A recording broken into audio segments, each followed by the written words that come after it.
the road. There's some damn members sitting high up in the sea, waving out the window. Well, now she's a driver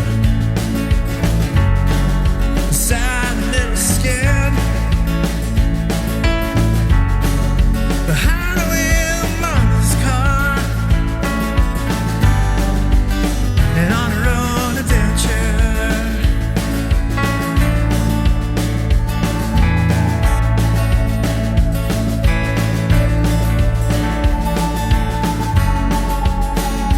Driving to the next town, eastbound on Highway 10. Tone a Paul Van Tube song as the lights come on again. She pulls up to a truck stop, a place where she can rest and read a message from her mama. It says, love to the moon and back.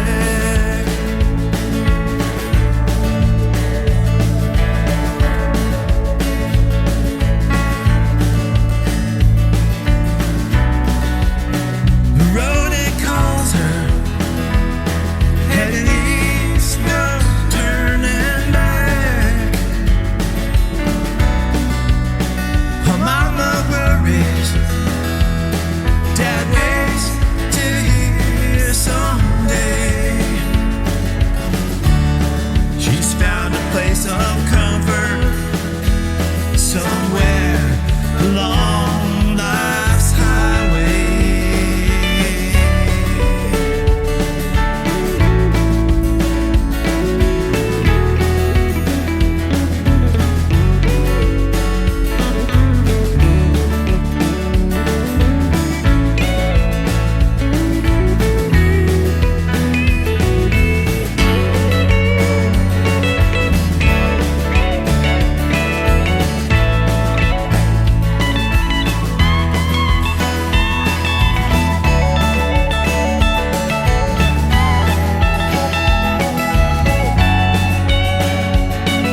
Hey, greetings everyone. It's Tom Lamog. I'm an instructor with the Guitar Service Cyber Chapter and with Cav Arts, the Challenge America Veteran Arts Community, and as you probably can guess, an aspiring songwriter like yourself. Haven't told a lot of people about that, but now you know.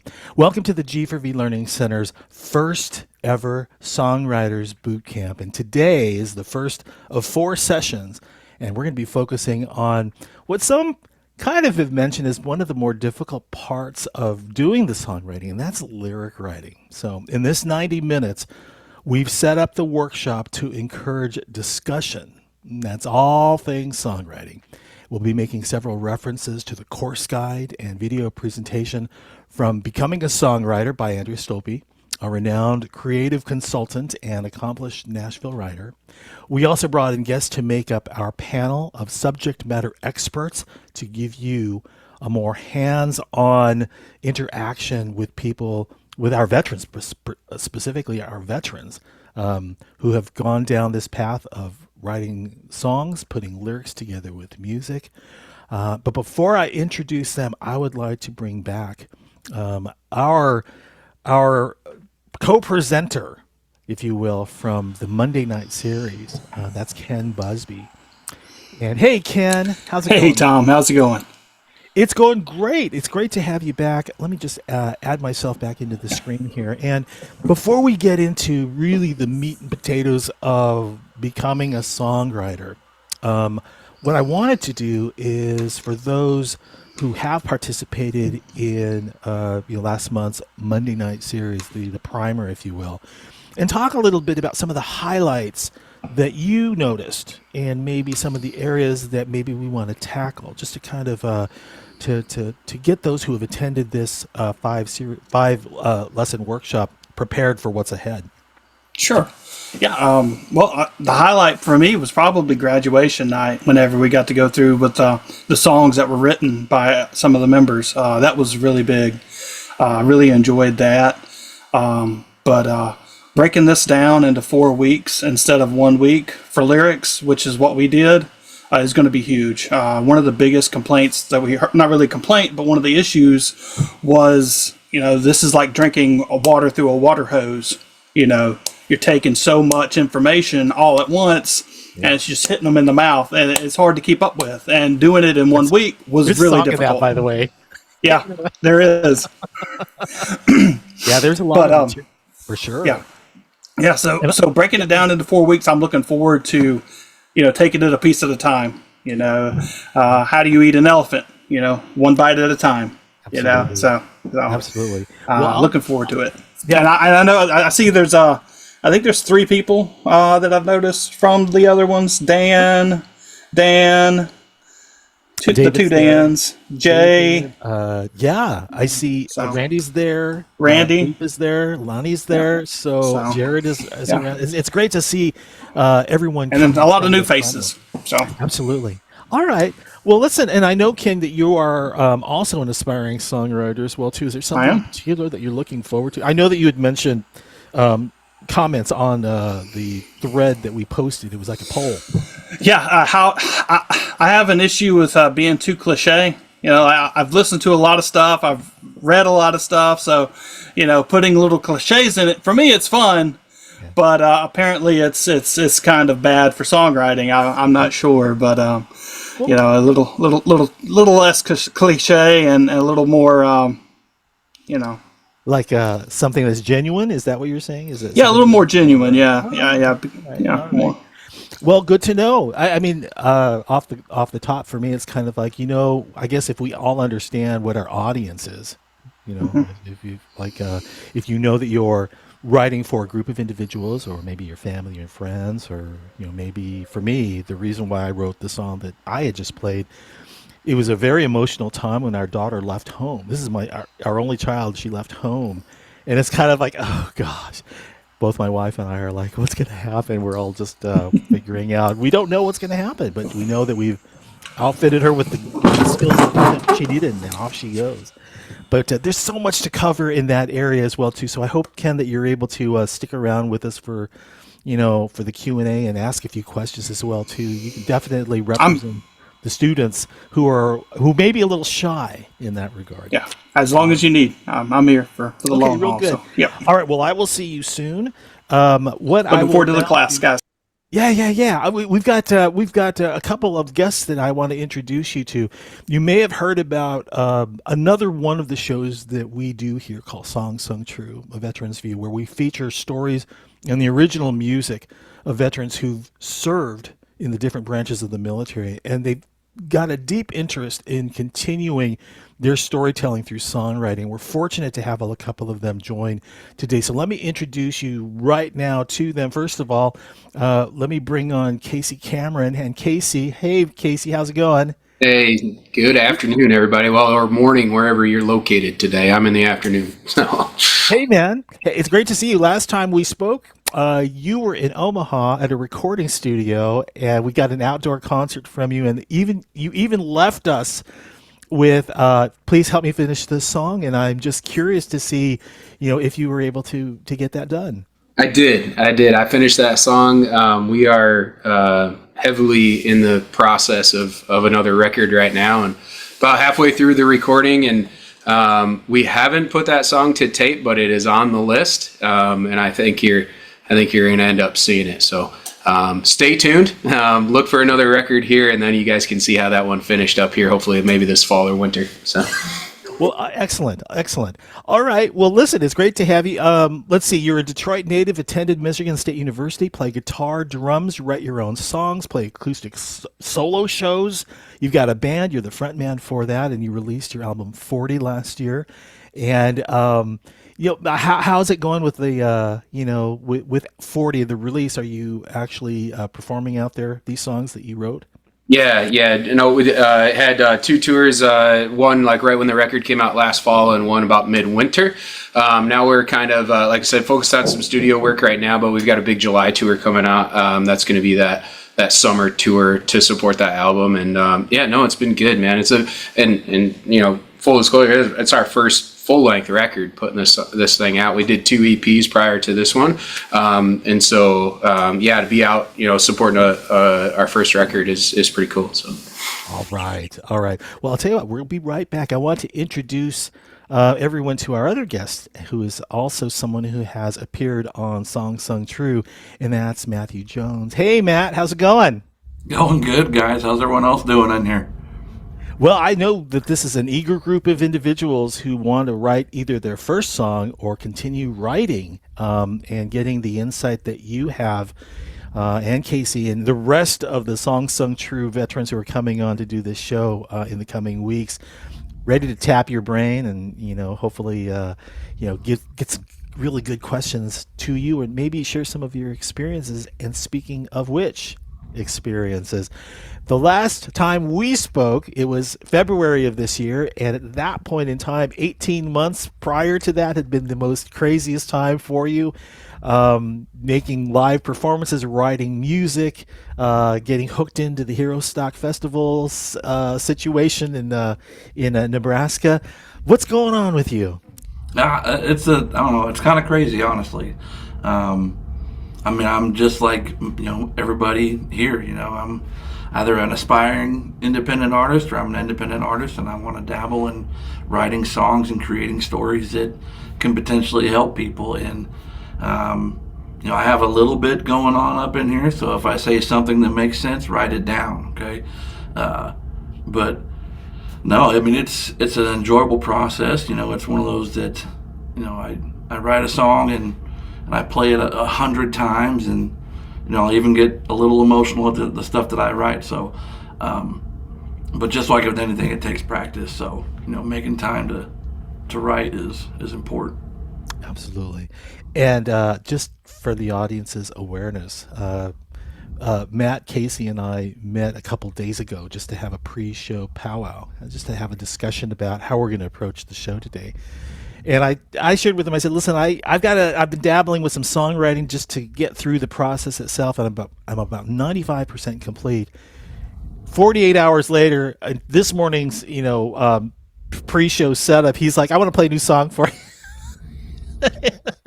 And he got part of it out of the way. And it's like, You beat me to the punch. Yeah, and then I Sometimes had it to play just him mine. So sometimes it just happens like it that. just falls It's out of the like sky. I got nothing for days on end, and then one day it's like, bam, 11:30 at night. Gosh. Here's everything. So it's like, write it down. It's a great feeling when you're able to say that, just kind of, yeah, it kind of fell out of the sky. How Yeah. often does that happen? I think it's happened to me once in the songwriting efforts that I've done. But it's great to see you. Let's see here. What did I write down about you? I wrote down here that you've been recognized. You're a U.S. Army veteran. You've been recognized by the National Veterans Creative Arts with the VA. Your song "Ghost in My Hometown" you had been performed live in front of hundreds of guests, not at just one, but multiple venues, and that's that's got to be pretty. That's got to be pretty wild. Absolutely. I mean, like I said, for all intents and purposes, I was using music just kind of as a part of my own healing. So I wrote a song when I was kind of down and out mentally, and never wanted anybody to hear it. But then, I don't know, one day I decided, like, I'm going to send it to a buddy and see what he says. And he was like, this is absolutely amazing. Like, you have to share this with everybody. So I decided to post it, and next thing you know, bing, bang, boom. Now I'm in Denver and things are crazy, and I'm like, there's so many people. So, yeah, kind of nuts, but just an awesome ride. Welcome to songwriting. And I know I like to think that we've got a lot of stories to share here.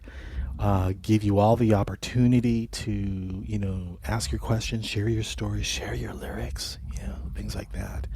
And then, we're going to try to stick fairly close to Andrea Stolpe's Becoming a Songwriter Guide. So if you have had the opportunity to look over the course guide, which Paul has posted on the G4V Learning Center, and even watch the video. Oh wow! I mean, that's going to be kind of like the weight of the world off your shoulders to get to this workshop. But we'll try and keep you engaged if you have not watched it. And maybe what we can do is you can throw your questions in the chat feature, which I see now. You're welcome, Lonnie. Thanks. It's my pleasure. And throw your questions there. We'll have a Q&A.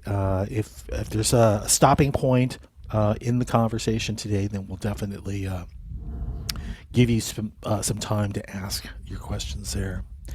All right. So with that said, let me make sure that we all are aware of what we're doing today. We're running through the first 5 chapters of Andrea's course guide, give you an opportunity to interact with the panelists, use the chat feature. There may be some demos here. The guys brought their guitars with them, and we may to kind of drive the point home. Although most of the stuff that we'll be talking today will be geared towards lyric writing. Yes, there's homework. Yes, there are going to be activities here in this workshop, and there's also I like to think there will be live performances by Matt and Casey. So we're going to try and cram all that stuff in 90 minutes. So let's now get started. All right. So enough fun and games. Time for fun and games now. I'm going to go ahead and throw this to the panel first. Let's talk about what got you interested in songwriting. Who wants to go first? All right, I'll go first. So it's like, here I am. I've been in music all my life. I was a rock disc jockey in Oregon for several years. Listened to a lot of vinyl. And I got to that point, 20 years later, it's like, I'm really getting tired of listening to the same covers over and over. I want to do my own thing. And one afternoon at home, I was writing, I kept journaling, and I thought, I'm going to finally focus on something that might be meaningful. And I'm, sitting in the backyard with my wife, and she's just reading a book, and I'm thinking to myself, I'm going to write a song with her and me in mind. And, this one came out of the sky. It's kind of like all these years of wanting to write a song, and then all of a sudden, by the end of the day, I had the lyrics down, and I had my acoustic guitar with me. And the song itself was recorded within 48 hours with the help of a buddy who introduced me to DAW, to a digital workstation. We got it recorded. It was just an acoustic guitar with harmony vocals on it, my own. And I thought, I like this. So here I am now. And then you saw one of the latest songs that I recorded when we started the show. But that's my story. All right, Matt, I'm picking on you. What's your story? No, music was just, was a part of my everyday life. As a kid, I was always listening to music, and of course, my parents were an inspiration to music too. My dad would, blare Metallica on his really huge, stereo system he had at home, and and things like Iron Maiden. But then I'd also see the other end of that, where my mom would be in there like bebopping and dancing to some Michael Bolton, like steel bars, and really selling out, singing and dancing. So music was always just kind of a part of my life. Getting into songwriting, I wanted to get what was in here out, instead of just kind of letting negative things kind of do what they do to your mind. Get them out on paper. I'm not the only one in this this battle and this journey of life. Let's try to share something. And that's how Ghost in My Hometown kind of took off. I was just in a bad place mentally, and get a little serious here for a second. In the song, there's a reference to the light's not shining through the windows now. I'm just a ghost in my own hometown. And it was a reference to catching myself in a position where I wasn't in a good mental spot. And I was looking outside my windows, and I was mentally taking an inventory on which branches would support my weight. And as kind of sad as that sounds, I was like, I got to put this on paper. There's no way I'm the only one who's ever felt like this. And so the whole hook, the Ghost in My Hometown, was something that resonated a lot with Vietnam era veterans. Because when they came home from their tour, they didn't get a welcome home. They were spat on, and they were called baby killers, and just all sorts of awful things.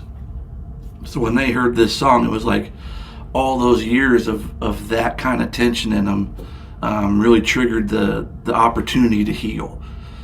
So you see a couple of wet faces when you play an original song, and although that's not the interaction you want them to enjoy it, but I also want to have an impact in people's life if I can, and that impact I just hope is positive. So yeah, once that happened, it just kind of opened the floodgates, and it was like, write more, create stories. They don't have to be mine. Paint a picture, just like Bob Ross, put a happy little tree right here and a happy little stone over here and this beautiful little river, just paint a picture and then write it down and sing about it, And then it's a bit addictive, isn't it? It's like, now that you've got a story out, I got another one to share.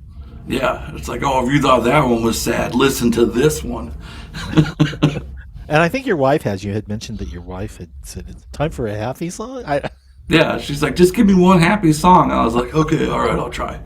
So, but I think the point also that's not that shouldn't be overlooked is the fact that this is a serious moment, and of course we within us have the ability to tell that story, whether it's happy or sad. It's our choice. It's our story. It's our call. So it was a turning point for me to view something that I'd only viewed it one way. When you're constantly surrounded by music and you love listening to it, and it's always on the radio, or when you're at work or you're out in the garage or whatever you're doing, it's hard to see it any other way than exactly what it is. It's just music that you like. And then that turning point happens, and you view music a little differently now. It's like, I can really, use things I've experienced and things that I've seen to create a story that potentially helps someone else. And once you see the impact, it's like, okay, I got to keep making creators here, got to keep doing it. So that's what I want to do. Very good. Well, thank you. Casey, what got you interested in songwriting?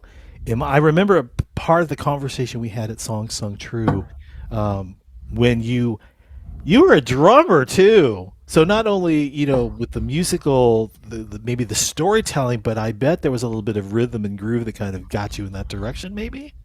Yeah, for sure, man. I think playing drums for the most part, and I play guitar and played bass a little bit and stuff like that too, but spent most of my time playing drums for maybe 10 years, like coming out of college and chasing around trying to just find, gig work with bands and stuff like that. And I played in everything from hair metal cover bands in Huntington Beach, California, to country bands in Michigan and Oklahoma for a little bit, like all over the place. But I think, having that that rhythm bass to start writing off was really helpful, especially when I moved to primarily playing guitar. But I go back to just kind of like what you were saying, Tom. Like songwriting for me was just a progression in the music journey, and it was, where do you go from playing playing covers and working for other people and all that stuff, and then eventually, it's kind of like you want to do your own thing, and the ultimate version of that is playing your own music too, right? And so I think if you spend enough time around music and you have enough heroes that impart their wisdom on you, whether in person or just by buying their records, you kind of become this weird amalgamation of all of those people, right? And it's only natural to start wanting to write your stuff down. And when you put lyrics down, I think you take all those, those pieces of inspiration, and you might just have words on a page, but if you go to, start putting those words to music, you're probably going to have some version or multiple versions of all those inspirations. And I think that's what it was for me, like just playing covers and being inspired by so much stuff for so long. Then when I started writing my own stuff down, then it just kind of became a natural flow, and there was something I could hook onto there. So. Oh, cool. Now we're talking some skills here. We're talking about merging writing words and music. Now, my question to both of you, let me start with you, Matt, and that is, which skills did you find to be easiest when it came to writing songs? Well, I mean, that's a tough one. I mean, it's because every song that I've written, it's never really been kind of the same process. I've either had like a really cool kind of melody in mind, and I start humming to it, and then words start to fit in spaces where the hums were. Next thing you know, you're just kind of slowly building this song. Then I've also, like, just as you mentioned earlier, I just kind of paint the picture, an old oak tree, on a hill, and from that little picture, it was like I was able to create a story. Sometimes it hits, sometimes it doesn't, So in other words, there's no guarantee that the skills that you have will make it easy for you to write the next song? Is that fair to say? And I would say, there's some of those irreducible minimum type things, like write it down as you think about it. If you kind of have a melody in mind, or like a chord progression that you're really liking, record that chord progression and listen to it. Those are kind of the irreducible minimums of what I would call like songwriting, just the basic fundamentals there. The skill is kind of putting the story into that melody, and I mean, it gets easier with practice for sure, but for me, it's just I don't want to force it through this step-by-step process, because to me, I feel like it loses its energy. So I'll write a little bit, and I'll get up and I'll leave, and I'll come back to it a couple of days later, and I'll write a little more, and then I'll get up and I'll leave, and really let kind of that energy naturally happen after just thinking about it and listening to it and jotting down ideas. So a lot of songs kind of take that approach too. And what kind of helped me was just, understanding that as an independent artist or songwriter, that I have to be patient with myself, right? And give myself, some leniency, to kind of experience, things I like, things I don't like, but make time to write, and just kind of create a story naturally. If I force it, it loses a lot of energy. But me personally, I was overthinking it, like, oh, writing's really hard, and I can't write. How come I can't write a happy song? Well, you can, stop overthinking. But let me ask you this. How long have you been writing? How long would you say that you have been a songwriter? Okay. I would say probably 5 to 6 years. Because I really didn't start writing until I was attending the traumatic brain injury clinic in Fort Richardson, and they were using music therapy as a form of healing to kind of help cognitively reprogram different areas of the brain that were subject to damage due to injuries or whatnot. So music really took a different shape for me there. So I started writing about that time. I got out of the Army in 2019, and I think I was being seen by the TBI clinic for maybe two years prior to getting out, and then so I spent like 3 years in the TBI clinic, and it's just kind of, I agree in some ways was kind of the natural process, because you start playing the guitar. I don't just want to play a guitar, like I want to dabble in songwriting, so it does become a part of that natural process. So man, I've only been for about 6 years just kind of writing my own stuff. So to give the to our participants today some perspective on this, even 5 years in, you're still trying to figure out what's the magic secret to songwriting. You may not have a process right now because you're trying to figure out, what am I doing? What is this process? And you're 5 years in. Yeah, so absolutely. Just to kind of put everyone's mind at ease, give some thought to the fact that I'm putting a lot of pressure on myself. This should be easy to do. I've been writing all my life. Well, no, not but are you focused on the skill set of songwriting? And you have to kind of learn that over time is something that I know that I've learned. And I think you're also expressing that as well too. Thanks, Matt. I want to go to Casey now with the same question. What do you find easiest about songwriting? There's nothing easy about it. But I'd kind of second what Matt said. That's about right. Like, I'd say when I started writing down songs was probably somewhere around 17 years ago, 18, maybe even 18 years ago, 2007, 2008 time frame. I didn't record a song, put something to the tape until 2017. So somewhere around 10 years, I felt like there was something that was worth spending a boatload of money to go into a studio and create. And I know there's a lot of ways you do that. There's people that don't have to spend any money and they're great on a digital workspace and they can make that happen.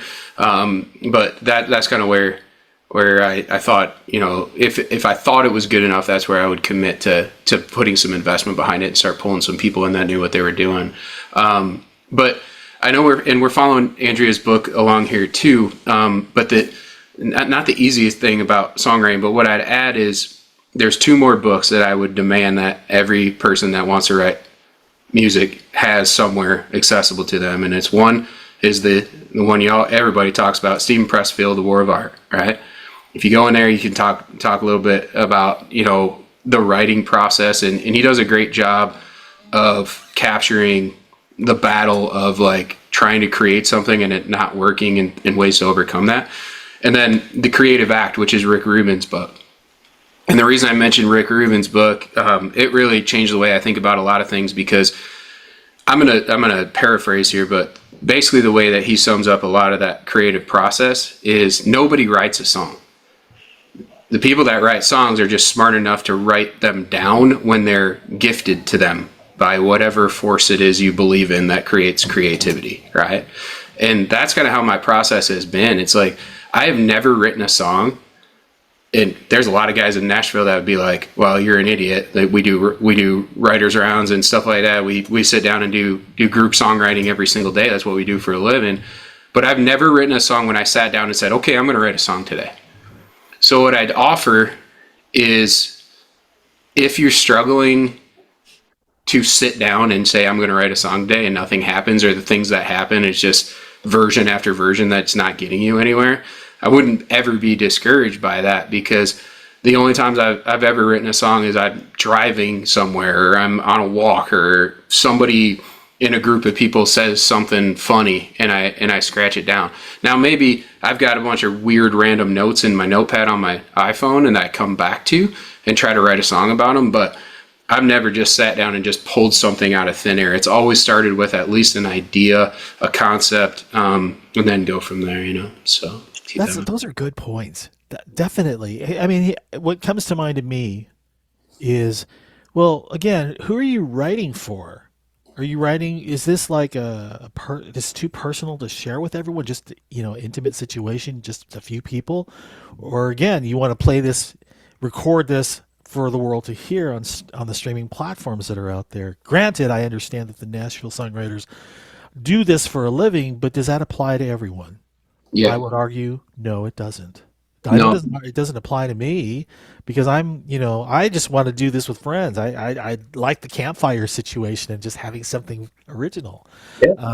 But No, and again, I'd offer that it's really important to goal set around your songwriting too, because you're going to you got to really understand what it is you're trying to accomplish. Like for me, I wrote for 10 years of just stuff that I never wanted anybody to hear, but I still like doing it. And then something changed where it's like, yeah, I'm going to get some help here with some people and try to commercialize this a little bit more. And that's what I've been doing for the last little while. But yeah, if you can set goals around your songwriting, who it is you want them to resonate with, that's great, But I would say, when maybe you don't get the feedback that you were hoping for with a song, go back to the original reason that you wrote it, right? There's always going to be somebody that's like, I don't get this, right? I don't understand the melody. It's not catchy to me. If you didn't write it for somebody else to understand, then throw that feedback right out the window. But if you sat down and you're like, I want to write the next hit for Morgan Wallen, you better listen to somebody when they say, the melody's not quite catchy enough, right? So, right, but yeah, and everyone has an opinion about it. But I think the one thing to also not lose sight of is it's still your story. exactly. And that's you. It's up to you to tell the story the way is comfortable for you, that it's meaningful to you, uh, and yeah, you have the final say, kind of a thing. All right, so we're getting to our first group participation assignment right now, and I'm going to be talking with the gentleman about what their influences, like song influences and songwriter influences. So, what I want everyone to do right now, because anyone who wants to volunteer to give their answers after we're done with this next thing that I got planned here, we'd love to have you share. We'd like you to participate in this. Song by other artists that inspires you. Pick three. All right. Andrea wanted you to pick 10, but I think if you pick three, we can start with that. So everyone's assignment right now is you're going to find up to three songs by other artists that inspired you. And then we're going to talk about why too. Why? For me, um, let's see. I really love the sound of acoustic guitar and harmonies, and I'm a big Crosby, Stills and Nash Eagles fan. Um, I really love the simplicity of that. But there are other times. Let's see, which are Helplessly Hoping or Sweet Judy Blue Eyes. Those are a couple of examples. Eagles, um, Take It Easy. It's like those. These are songs that have all of those components in it. But I also love these battling guitars. Leonard Skinner and That Smell. Oh, I just love those guitars going back and forth. Um, I also love the sound of a lush orchestra accompanying a band. And Linda Ronstadt had done a duet album with Aaron Neville. It was lush with. It wasn't like her standards uh, catalog, but there was enough of the sound of stringed instruments that did something to just to fill out the sound of the song itself, and that doesn't happen often. So those are three examples um, that I have of what inspires me, and you're going to find that. Yes, I actually have recordings out there. I've recorded 3 albums worth of material. They are out and streaming, and I used each of those different types of elements in the song. They had motivated me to write those songs you'll find online if you Google me. And then yeah. I mean, it's not like starting all over again and trying to figure out I want this sound and this sound. No, I like that and I want that in mine. I like that, and I want that in mind. And stuff like Elton John stuff, Bernie Taupin's lyrics are like, I want to write with that type of creativity. So, just so you know, that's where you'll find me in my songwriting with those types of songs and artists. Matt, do you want to give this one a try? Yeah, I mean, I know you said 3, but I grabbed my pen and I just started writing. I got like 9. Surprise! That's what most of the class is too. Most of the people who went through our primer series, it's kind of like 10 is 10. I got 10. I can keep going if I want to. But now you understand why. It's kind of like, well, these are the songs, and here's what I'm pulling from them in my song. So if you want to go ahead and talk to your 9, go for it. I mean, a big inspiration for me when I was a kid was Chester Bennington and Linkin Park. Listening to them, like they painted a story to me that made me feel the music that they were playing versus just kind of being caught in the melody. Like I really felt a connection to it. Were they using like sensory writing kind of? Yeah, I mean, not like sensory writing, but just the way that the melodies put together, the bass guitar, the lead guitar, the drums, just the whole melody and the flow of the song, coupled with the lyrics and just the powerful dynamic that Chester Bennington's voice brought to, every one of those performances. That's something that I wanted to do with mine. Now, granted, I'm not quite that powerful, but I want to say that equally I'm creating a story that I think is really, really pretty and I really want to tell, and so there's an emotional connection for my audience who listens to some of my original material. But yeah, I mean, so songs like that, like Shadow of the Day from Linkin Park, New Divide is another really, really good one. But I also as a kid, I listened to a lot of Leonard Skinner. I listened to the Eagles, Bob Dylan, and Eric Clapton, and there's just so many, really, really good musicians and good songs out there, and it's really tough to pick just 3. Sorry, I didn't mean to make it. No, you're good. You're good. Because 10 was tough. It's like 3. Yeah, it was like everything that goes on inside this brain that's a part of creativity. Yeah, there's a lot. There's so much more than 3. So I'm shaped by my generation of music and other generations of music, and it's so hard to pick. But yeah. It is. But so let me ask you this: how do you temper that? And if this is kind of like you're still learning, I get it. But if, say, for instance, okay, I have the opportunity to ask 10 of my favorite bands and musicians to help me write a song, how do you choose? How do you? Yeah, I don't know. I think I'd just probably go with the one. I mean, I love to feel music. I don't just want to hear it and kind of as its background noise. Like I want to be caught in the melody, and I want to kind of move along with it. I want to feel the music. So yeah, creating a nice, powerful story is what I tried to do. Sometimes I hit a bullseye. Sometimes I couldn't hit water if I fell out of a boat. But it's all a part of that that awesome process. So. All right, I'm gonna pass the baton to Casey. Casey, do you have 3 songs? This is a rough one time, but at the same time, I understand why that's in the book, because I think it is as difficult as it is. You got to narrow down who you are as a songwriter, and especially as an artist. Like if you want to play these songs live for somebody, you got to figure out what you want the artistry to be like, right? Because some of my favorite artists are super diverse, but if you hear that song, you can hear a song come on the radio with the best artists in the world. You'd never even heard that song before, and you're going to go, that's an Eric Church song. That's a brand new George Strait song, right? And because it's not even just the vocal, like, the vocal signature, but it's also just the way that the structure of the song comes together. Like that makes sense in that signature sound. And so, Eric Church is one of them, because he definitely stays true to himself and really mixes it up. I mean, the guy will put a song on a record that's just a vocal and an acoustic guitar, and then he will have full on orchestral stuff, and he will show up at, at a music festival and do a freaking gospel show, right? And people are like, what is happening right now? Play Springsteen and keep us happy, right?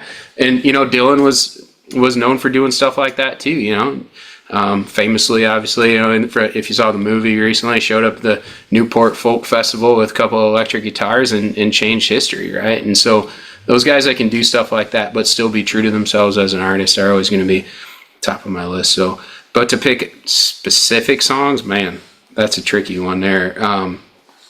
Eric Church, I'd probably say like Hippie Radio off an album a couple back that just kind of summed up a lot of things for me. Man,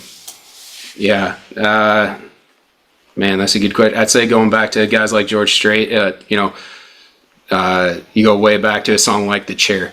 I'm like, if Dean Dillon, who wrote that song for George Strait, but if Dean Dillon can sit down and write a song about a chair and turn it into a beautiful love song with a lady that started off, excuse me, but I think you got my chair, I want to do something like that. You know what I mean? So it's awesome, isn't it? To say, I have to tell you, it's like when we first start trying to paint on the canvas, the blank canvas itself, and you ask yourself, how do I want this to sound? How do I want this to play out? Mm-hmm. And, it's easy for me to go back and say Eagles, right. Harmonies. I know, or the Doobie Brothers, because they're using, a couple of electric guitars, and I like the rhythm and groove that they put in. And I'll tell you, it is kind of a struggle. It's like, because if that doesn't quite work out, then what's the alternative? And then it's like, okay, well, I'll try Motown. I'll try a Motown feel to it, kind of. And it's just to kind of let everyone know who's participating in today's live event, is that this is not an easy process, and you're finding yourself probably discovering a few things that you now want to consider. Not that it's a bad thing, but these are some challenges that we, the collective songwriters here, are challenged with, and it'll be a part of your fun on your journey as well too. Well, what else, Casey? Anything else? No, and it's funny that you say that too, because I picked a new country guy, 80s, 90s era country guy, and my third one was going to be Marvin Gaye, right? And so growing up outside of Detroit, I had a lot of Motown influence and stuff like that too. And man, when you talk about just a lyricist that can then put it to the tape and pull in all kinds of different instrumentation and all that stuff, and then just sing like an angel on top of that, like that's pretty good, right? So yeah, good stuff. Yeah, pretty challenging right there. Okay, so what I'm going to do right now is we're going to go ahead and put everyone on screen here.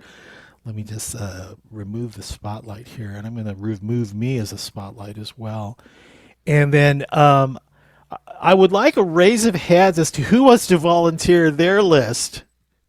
And I see Ken. So Ken, you go first, and then Brian, you're next. How's that? So right. If you can do it within 3 minutes, because we still got other things to get to. Yeah. Go ahead and share. So my home's in Alabama, by Alabama. I grew up right outside of Fort Payne. Alabama is a huge influence in my music. And then the other one, George Jones, he stopped loving her today. You can't have a list without that song on it in country music, man. It's amazing. And then Where That Came From by Randy Travis. And this one is special to me. In 2019, I had a stroke similar to he did, losing my voice for about 5 hours until I got to the hospital, and they treated me, and they were able to shrink the blood clot down to where I could start talking again. But had I not got there in time, I would have been in the same boat. I would have lost my speech completely. So I'm very lucky and very blessed. But whenever that song came out and it gave his voice back, that hit me in a special place that it may not hit everybody. But that was a big one for me for that reason alone. So Ken, are you drawn to the lyrics? Or yes, the storytelling. I'm big into storytelling. Just all the songs I've written been a story in some way or some shape, form, or fashion. And the last one I wrote is a story about a World War II vet from a report that he did. Yeah, it was great. And so storytelling is my thing. I enjoy listening to songs that tell a story. I enjoy writing songs that tell a story, and I think the world's a better place for them. And I can see, because I did watch your video, and I can tell you were telling a story and see how what it is that you're sharing with us now about what you look for in other songs is brought out in that song that you wrote. Yep. That's very cool. That's very cool. All right. Well, thanks for sharing, Brian. Why don't you unmute and then tell us what it is, which songs seem to be most influential to you. Tell us your story. Again, oodles of songs, but the three that came to mind right now is Meatloaf's "Bad Out of Hell." From a real little village in Ohio, farm country, and I think everybody at some point just wants to get the hell out of there. Uh-huh. And that was real influential growing up. And it amazes me. It's a really long song, but how much energy you can get, not just from the fast spots, but from the slow spots. Mhm. You can get the energy and you can just make it build and just slowly erupt. Love that song and a bunch of others as his. My other two, so I'm still in the lessons. I'm just finished up my week 6, I think, of guitar lessons. So I'm still trying to build the calluses and only the easy songs. So Hotel California is probably one of my harder ones I'm doing right now. But that one, I lived in California a little bit, and just the real laid back, easy feel of it, and how iconic it is. And it doesn't take much for everyone to recognize it. And I had a few spots in my life where I heard it, and it just helped me calm down. Mhm. And It's an the iconic last song, one, for sure. Now, can I ask you about that particular Sure. song? Is it the lyrics or is it the rhythm and groove of Hotel California? Because I it sounds think like it it's might be the story in the rhythm and groove with Meatloaf. Is that close? it's Meatloaf is both Okay. the overall message and the rhythm and groove that gets behind it. And Hotel California, I think it's mostly the music, the rhythm and groove, but the words on it just kind of definitely support it. And the last one I got is Dust on the Bottle. And that's one that I've just recently trying to play. And I think I like that musically because the pauses in between the strums help me give a chance to actually play the song almost at speed. But also right now, my sister just retired. Brother-in-law is looking to retire. I'm getting some medical things coming up now, probably going to force me to retire from at least civilian side, probably military soon. Mhm. And my parents are both in their mid upper 80s. They just decided they want to go into assisted living. So that whole everyone's getting older. Don't want to quit though. You know, things are still going strong, at least mentally and everything. And regardless of how old we get, we want to stay as good as we were when we were young in as many aspects as we can. Very, very good. Well, best of luck. Thanks. Thank you for sharing your selections and the stories behind it. So for this group, what you are probably noticing is that, okay, there are songs and artists that have an impact on me. And as you write, it's possible that you're also taking some of those influences and putting it in your own. In fact, it seems like the majority of what we're sharing right now is like, yeah, I definitely like the feel of this. And for it to transfer into your songwriting, it's totally cool. It's totally legitimate. Don't feel like you have to start from really nothing. You have to if you have to create something brand spanking new, you are creating something new. You're pulling from all these different influences with your own words and your own feeling, your own approach. So it is definitely yours. So keep that one in mind. Is there anyone else who would like to share theirs? All right, John, Zoom user. How you doing, my buddy? Good. How you doing, brother? It's good to see you. I got more than 3 here, and I'm just going to kind of like what I got 1, 2, 3, 4, 5, 6. I'm going to read them off, and I'm going to and you'll maybe see something here. Okay. The Eagles, Tequila Sunrise, Dwight Yoakam, 1,000 Miles, Three Dog Night, Never Been to Spain, Moody Blues, Nights in White Satin, Beatles, Norwegian Wood, Waylon Jennings, A Long Time Ago. Um, Obviously, the era which these songs were written in and performed in um, is an era which I and yourself grew up in this time frame. And I think the melody of these songs, I'm tied to the melody a lot. The lyrics uh, are probably second if I break it down a little bit and try to deconstruct my thinking on this. Um, the rhythm, melody, all this comes into play. It's a smoother, easier going. It's not an ACDC, tear something up, tear the walls down type of thing.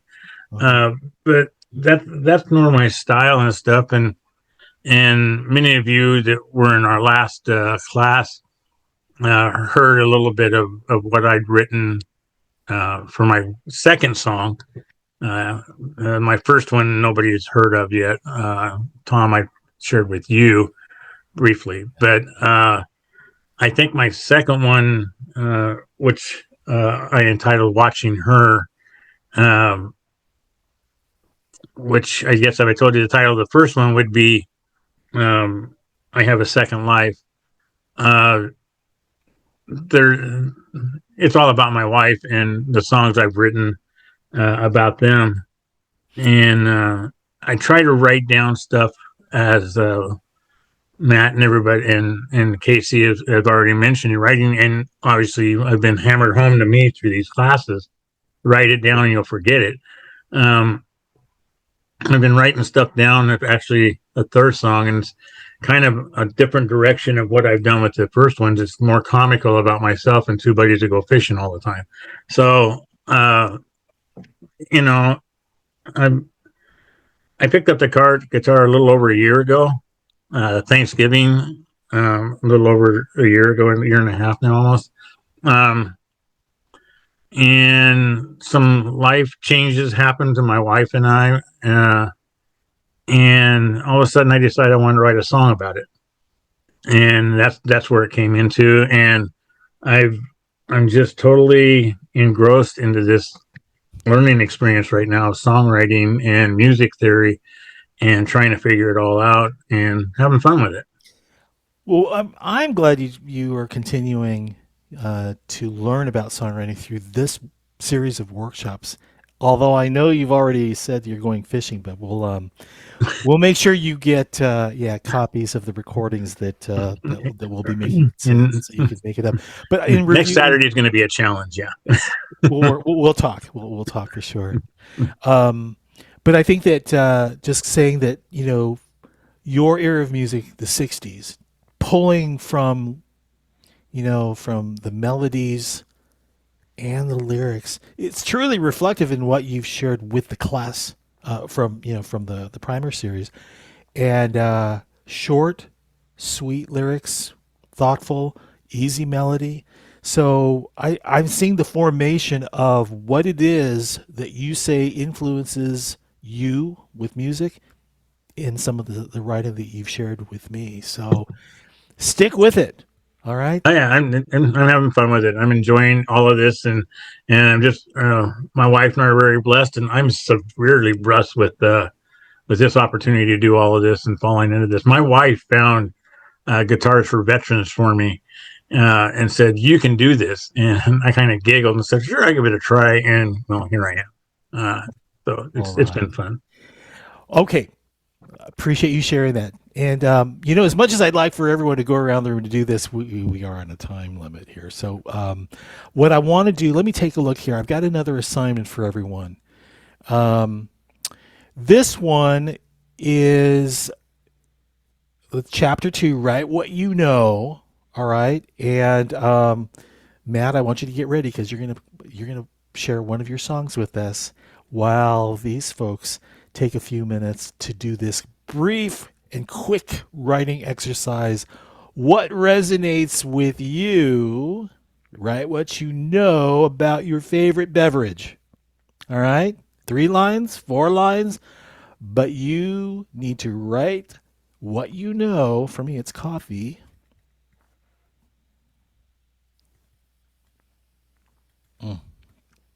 It's coffee. And while you take your time to just write something down, this is the exercise from chapter 2. Matt, would you like to go ahead and tell us a little bit about yours? Or do I need to kind of fill so while you... Let me just go ahead and put you up on screen here. Why don't you... Is everyone clear on the assignment? I think so. They're all writing. This is cool. I've never done this before. Here's your assignment. Now let's go ahead and rock out. Yeah, I don't want to stop them. Just write it down. Yeah, we'll let them do that. Why don't you tell us a little bit about the song that you've got here? So this is a song that I wrote, kind of just thinking about, when I was, a young, dumb kid, and there's certain memories back then that you remember, and then, kind of become my 20s and my 30s and my, now I'm in my 40s, and throughout these years, it's like there's things that I can look back on and say, I remember that, like those were those moments that happened in time that are, like time stamped for eternity, like, the day I met my wife, like those kinds of things. Or the day I got my puppy, just like really cool things. So, I wanted to write a song. Now, the first part of this song is not how I met my wife. I met my wife like most Americans do, in a bar, under the influence of alcohol. So, thank you. 20 years strong. But this was just kind of to paint a picture of the innocence that was our youth, So this is a song I wrote called I Remember. Starts with our youth and kind of goes over the years. And just how things have changed. So, I'll just stop talking and play it for you. How about that? All right, Matt, go for it.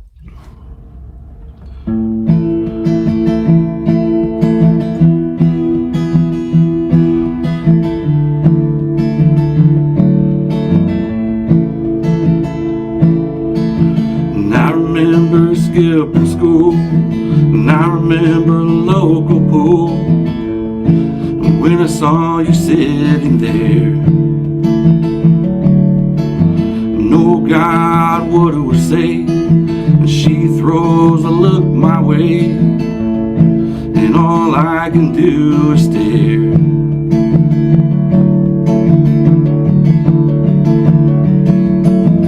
"17 and 23, 36 and 43, 54 and 65.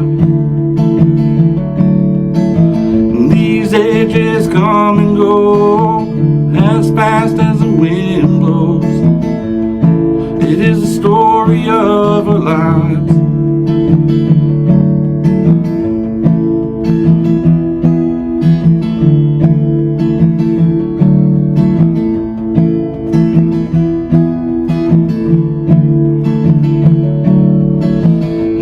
Remember you and me holding hands in the nursery, staring at our baby girl.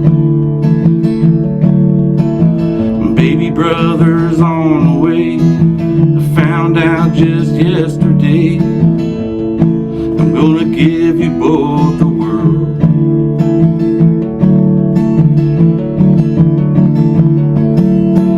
The 17 and 23, 36 and 43, 54 and 65. And these ages come and go as fast as the wind blows. It is the story of our lives. And I know that I will see you're there waiting on me, just on the other side. I see your face in a picture frame, and I hear you calling my name. So I close my eyes. 17 and 23, 36 and 43, 54 and 65. And these ages come and go as fast as the wind blows. It is the story of our lives. And I remember skipping school, and I remember a local pool, and I remember you and me holding hands in the nursery. And this is the story of our lives. This was the story of my life.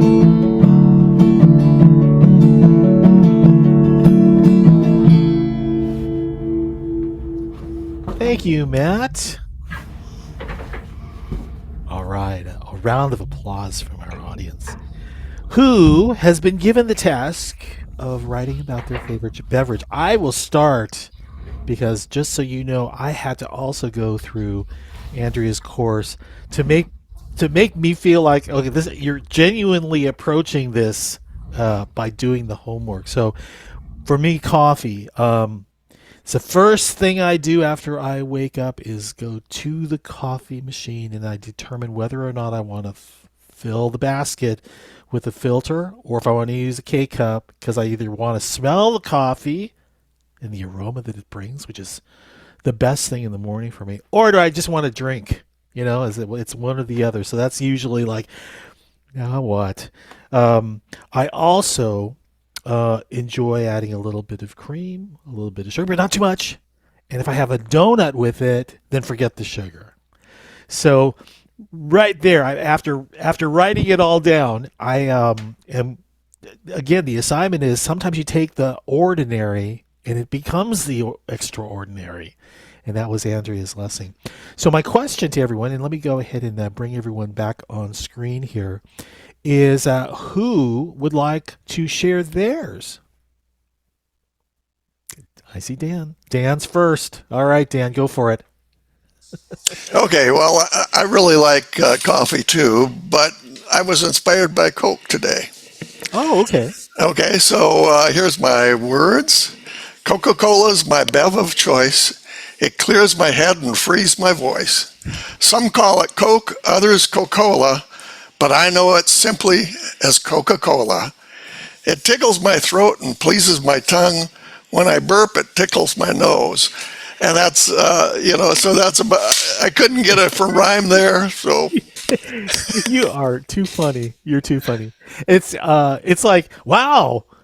You jumped right from the freestyle writing into writing lyrics if you wanted to. Boy, I wish it would come that easy for me, for sure. Well, that's awesome. It's funny since I never thought of writing lyrics or anything until I took the songwriting class and got pushed into it. Of course, Ken encouraged me to write songs. So and now it's like it's a this habit, is fun, right? It's a habit. Yeah, it's kind of like what you start. It's like all of a sudden you're out there gazing at everything and thinking of how to put that into a lyric or make it a part absolutely. Of the story. It's all around you now, isn't it? Yeah. All right, Dan. Thanks for sharing. Who's next? Who else wants to share what it is? Jay, go for it. Let's hear it. What you got? I just come up with this one. Okay. A favorite beverage: shot of amaretto in a glass of raspberry iced tea. Ooh. Helps to calm the demons down. Now I can lay me down to sleep. Yeah. I mean, it's a start. That's the thing. Is that all right? It really is the ordinary, and you've already given some visualization to all of us about just taking a little bit of that, adding it in to the beverage, and then also, at night it'll help you sleep. That's a great start, and this is how it begins, right? It's just taking what it is, just writing it down and seeing where it takes you next. All right. Anyone else want to share theirs? All right. We got Randy, and then Brian, you're next after that. Randy, you're first. I hope we got this turned on.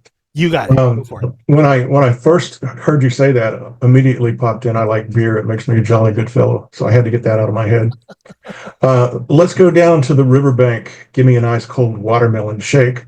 Make my throat feel all tingly and sweet as a rushing river water cools our feet. I mean, listen to these lyrics, these ideas. They're not necessarily lyrics, but these are already, you're drawing us in with these images of what it is that you're writing down.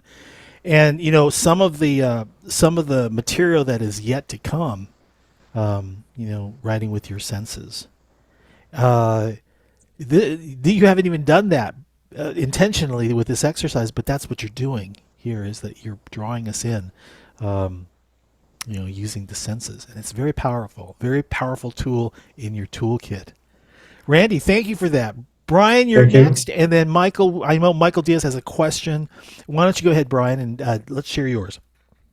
Well, I threw some phrases down, and after kind of going through my head, there's a little rhythm maybe, but agave gold, agave courage, limelight living, and worm wild.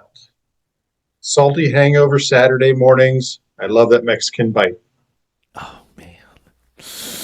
Why do I feel like, you guys know what you're doing here?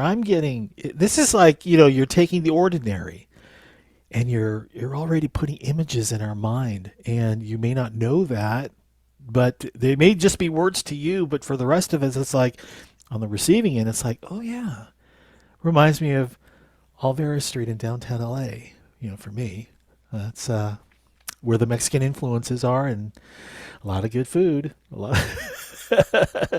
Okay, so Michael's question was, does it have to rhyme? Now we're just brainstorming right now.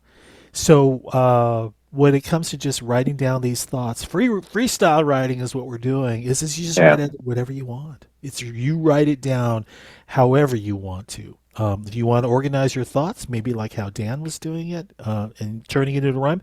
If that's what's comfortable for you, that's your style. Go for it. But if it's like me, chicken scratch, we're just gonna scratch down, these ideas really quickly, and then we'll get to it all later. Well, that's what the whole point of this is.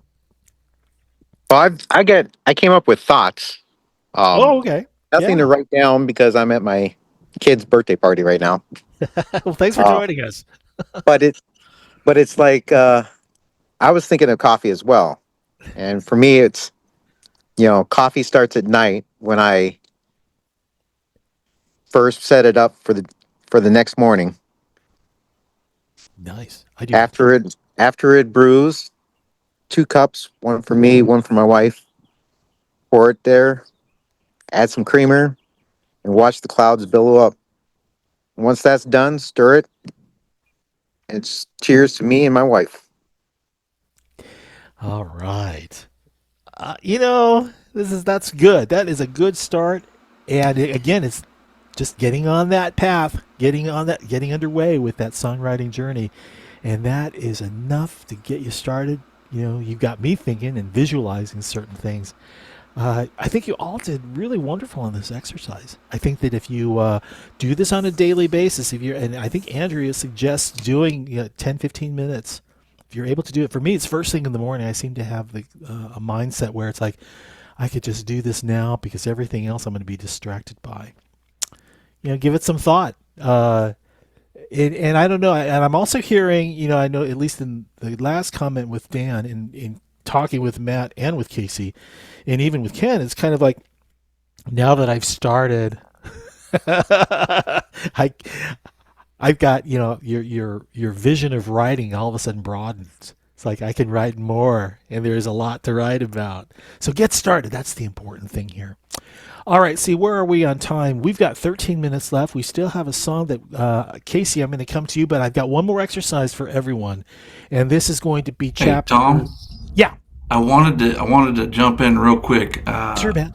Go ahead. For Jay, the what he wrote down, I wanted to tell him like that is similar to kind of the style that I write in, and I was intrigued by it what he picked for a drink because Ghost in My Hometown, the song I never intended for people to hear, is structured similarly. It starts out with, I have a scotch and a cigarette. I close my eyes and let my mind just drift away. So when you said what you said, Bud, it immediately took back to like that Ghost in My Hometown. I'm like, you could totally create a really, really cool song from that. So I would keep that one in the bank and work on her. Oh, you two need to, Awesome. maybe the two of you ought to talk, All right, so here's what we've got planned for the rest of this live event. We have you to start thinking about, all right, now we've talked a little bit about, all right, the different elements. We talked about the melody, we brought it out in this conversation. We talked about the melody and the importance of lyrics and the rhythm and groove. We've talked a little bit about that. I'm just curious, does everyone have an idea as to what those different elements, we touched on them. Do we need to do a deeper dive on that? Like when we talk about rhythm and groove, what is it that makes you want to move, right?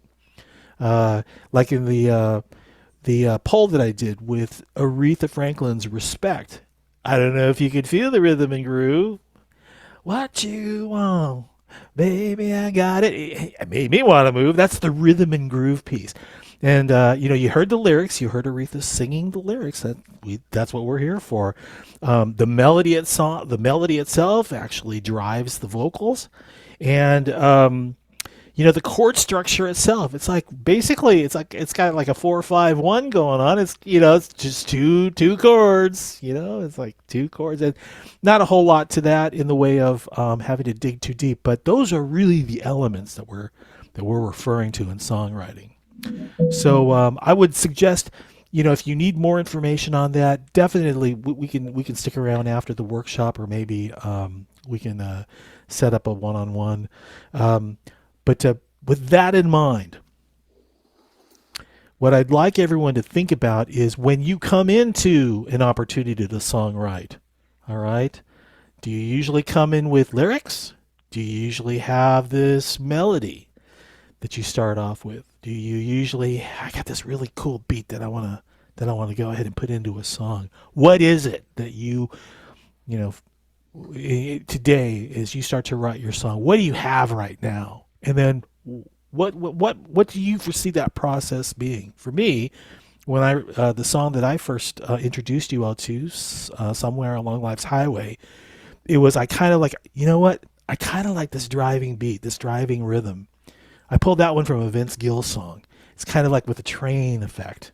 I wanted to feel like I'm driving. The song is about my daughter and her life on the road, on the highway. So I knew I wanted to have like that rhythm and groove already set with that snare drum and train sound. I wrote the lyrics after that, and then after the lyrics, I put that to the chord progression. A chord progression came in, and then the melody went with the lyrics.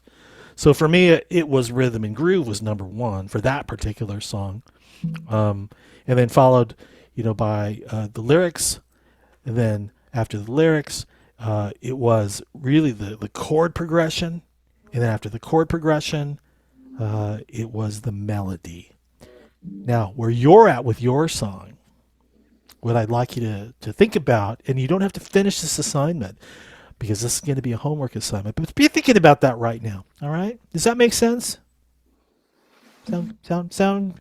And if you can't move forward with that, we'll talk about that, all right? But in the meantime, Casey, hey, man, you've got a song that I know you'd like to. You got a whole bunch of songs, and I was wondering if you'd like to maybe play one for us, just to kind of inspire our aspiring songwriters. Maybe a little story behind it as well, too.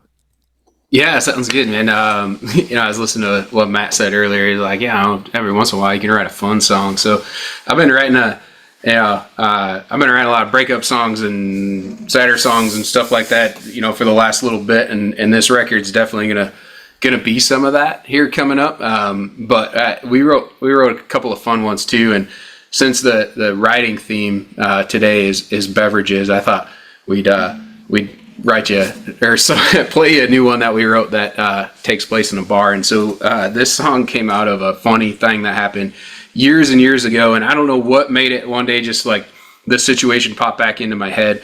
But I was writing with a producer friend of mine, and he's like, tell me about that story. And the story was, the only thing that happened was there was this lady. I was sitting having a cocktail with a good friend of mine at a bar by the house, and there was a lady sitting down on the corner of the bar, and she'd been clearly there for a little while.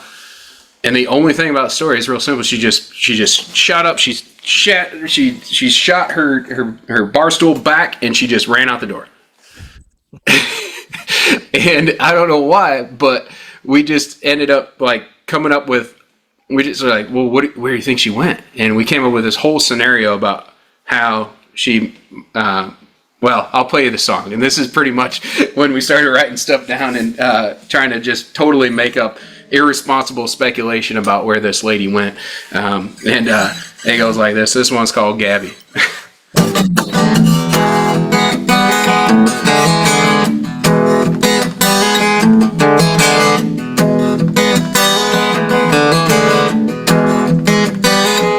Well, we've all seen her down on that corner stool, ripping shots, burning cools, and acting a fool. She don't care if she smokes indoors. Take a fan, she'll lay out on that floor. Sometimes Gabby gets a little stabby when she's pissed off. Yeah, she must have got into it with Carl again. I heard he's hiding a few doors now with his new girlfriend. Oh, I'd probably be running scared of her person, but she keeps in there. Sometimes Gabby gets a little stabby when she's pissed off. And sometimes Gabby gets a little stabby when she's pissed off. You better steer clear when she's drinking beer and Carl's run off. She don't know who's me, so her main streak's at it again. Sometimes Gabby gets a little stabby when she's pissed off.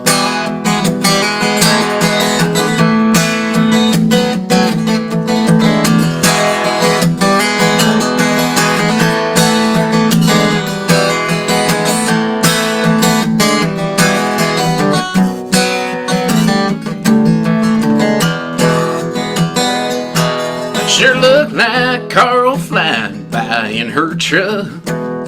I could tell by the way she abruptly stood up. That corner stool flies across the floor. She's reaching in her purse and heading towards that door. Sometimes Gabby gets a little stabby when she's pissed off. Sometimes Gabby gets a little stabby when she's pissed off. Better steer clear when she's drinking beer and Carl's run off. She don't know her dad owes me, so her main streak's at it again. Sometimes Gabby gets a little stabby when she's pissed off.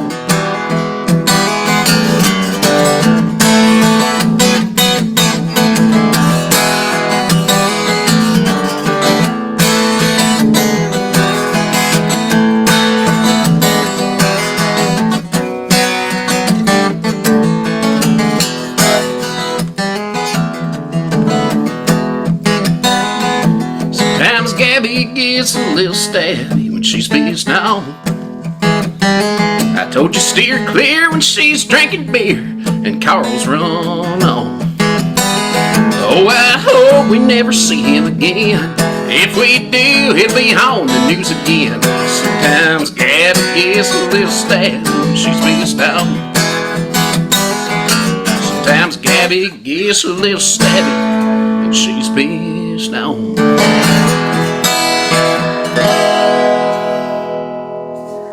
Casey Cameron, everyone. It's fun writing fun songs. I can only imagine what it was like with the group, brainstorming the idea of what do we want to write. Do you remember that process? Can you talk a little bit about it? Yeah, like I said, so it just turned into this fun game where we were just making up all these scenarios of like, well, she must be chasing after her crazy husband, Carl. What's her name? Gabby. And then Gabby, Gabby's probably feeling stabby today. And he must be hiding down the road with his girlfriend. And, she's all out of beer and the stool that flies across it. So we just I ended up going home and I wrote all this stuff down about this just ridiculous scenario that we'd put together in our head. And then, I don't know, probably 4 or 5 years later is when I wanted a fun song. So it's still a breakup song if you think about it. It's just somebody else's problem, right?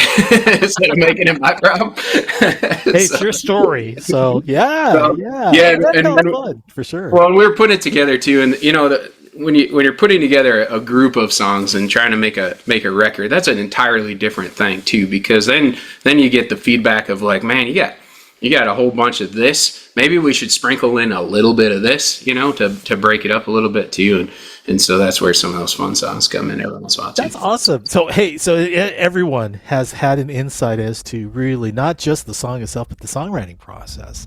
There's a lot here that we covered, and Tom, can I throw something in here real quick? Of course. Just for everybody who's in participation here right now, and listen to what Casey just played. This is a Sasquatch. It's a unicorn, right? He just wrote a breakup song, and it was happy. It's really awesome.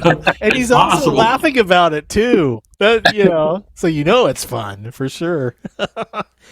Man, oh man. Well, we're kind of at the end of today's workshop, session 1.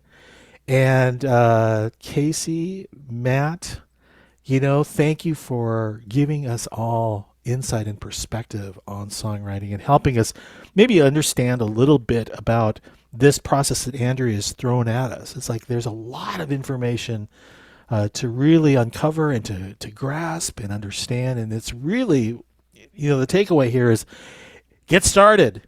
Start doing it. Start writing.